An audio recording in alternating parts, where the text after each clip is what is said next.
The text came through while I was sitting at a polished mahogany table inside the National Archives in Washington, D.C. The room smelled faintly of old paper and climate-controlled air. Around me, historians and archivists worked in near silence, gloved hands turning pages that had survived wars, floods, and centuries of neglect. I had been there since morning, cataloguing 18th century maritime correspondence tied to Revolutionary-era supply routes. It was the kind of work that demanded complete focus. My phone vibrated once. Then again. I glanced down. Derek, cleaned out your storage room today. Sold those ugly paintings you've been hoarding. Made $8,000. You're welcome. My hand froze above my coffee cup. For a split second, my brain refused to process the words. The paintings. My chest tightened, a sharp, sudden pressure just beneath my ribs.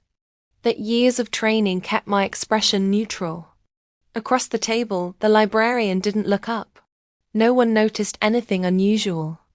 I set my phone face down. 30 seconds later, it buzzed again. Dealer said they were amateur work, but he paid cash anyway. Splitting it with Mom and Dad since they let me use your room for storage. Fair is fair, right? I stared at the message. My thoughts slowed, becoming unervingly precise. Those paintings were not mine to sell. They were not Derek's to touch. They were not even legally eligible for private ownership.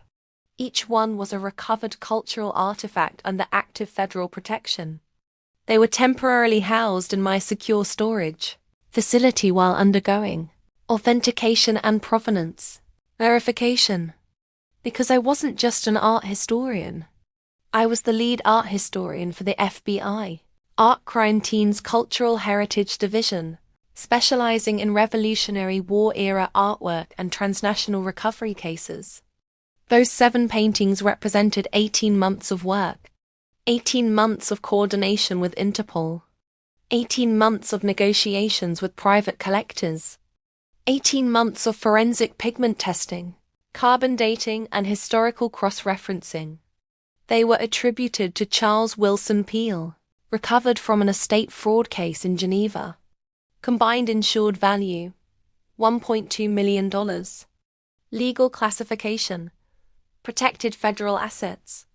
My brother had just committed a felony. I typed one word back. Understood.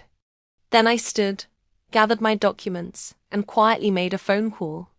I finished my work at the archives with mechanical efficiency. Notes submitted.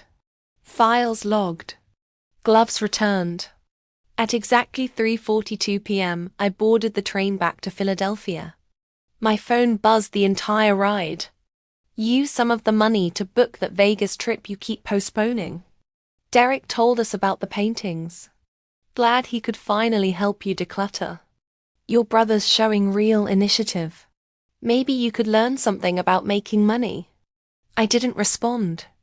Instead, I opened my secure work phone and drafted a careful, factual email to my supervisor, Special Agent Catherine Morrison, copying the assistant U.S. attorney assigned to our division. I attached photographs of the paintings taken 3 weeks earlier, chain of custody documentation, and screenshots of Derek's messages. Catherine called within 10 minutes. Emma, she said, her voice tight, please tell me your brother didn't sell the Peale collection. All 7, I replied quietly. There was a long pause. The Geneva recovery? She asked. Yes, the one scheduled for Smithsonian transfer next month. Yes, her tone shifted instantly into command mode. Where are you right now? On the train. Home in 40 minutes. Do not go home. Come straight to the field office. We need to move immediately. She exhaled slowly. You know what this means? I know. Federal theft of government property. Art fraud. Forgery. Potential interstate transport of stolen goods. Serious prison time. To my family, none of that mattered. To them, I was still Emma, the eternal student. The one with too many degrees and not Enough real work. The one who spent her life with dusty old paintings instead of making money. Derek was the success story. 3 cell phone repair shops in the suburbs. A BMW could barely afford. A talent for confidence that masked his ignorance. When I'd asked him not to enter my climate-controlled storage room, he'd laughed. What? Afraid I'll steal your doodles? Apparently I should have been. The Philadelphia FBI field office was buzzing when I arrived.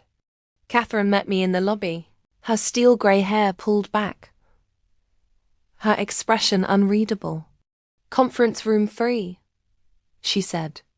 Art crime team is assembling. The next 2 hours blurred together. Statements. Documentation. Jurisdictional discussions. Assistant U.S. Attorney James Perkins reviewed my report with clinical focus. The moment he sold federal property, it became a felony, he said. Value alone puts this in serious territory. 5 to 10 years. I felt nothing. No anger. No satisfaction. Just inevitability. Junior Agent Marcus Chin was already scanning social media. Rothman Gallery, he said. Rittenhouse Square. Posted new acquisitions 2 hours ago. The screen filled with images. All 7 paintings. Displayed under soft gallery lights. Price tags ranging from $45,000 to $200,000. A warrant was requested immediately. By 9:15 p.m., agents surrounded the gallery.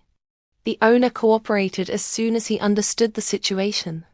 Derek had provided forged documentation, my forged signature, and claimed the paintings were family heirlooms.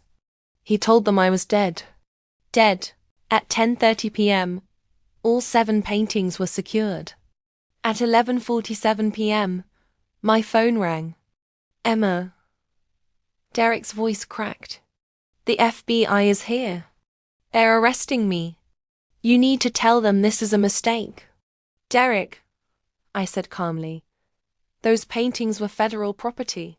Silence. You're FBI? 7 years. You never said. I tried. Mum grabbed the phone. You're really letting them arrest your brother over some stupid paintings? They're worth $1.2 million. And they belong to the United States government. So what? Family doesn't matter. Family doesn't steal. The line went dead. The arrest hit the news the next morning. Philadelphia man arrested for theft of federal art assets. I went to work. 3 days later, my mother stood in my doorway dressed in black. Can you help post bail? No. If you interfere, I said evenly, it becomes obstruction of justice. She left. At the hearing, the judge denied bail. 5 years federal prison. The plea deal followed. 5 years. Restitution. Lifetime ban from art commerce. Weeks later, I stood inside the Smithsonian as the portraits were unveiled. Recovered after 37 years. Preserved for future generations. My name appeared on the placard. Dr. Emma Harrison, lead art historian. My phone buzzed. This is Derek. I'm sorry. I understand now. I stared at the message for a long time. Then replied, I know. Good luck. I didn't save his number. Some bridges burn. Some families break.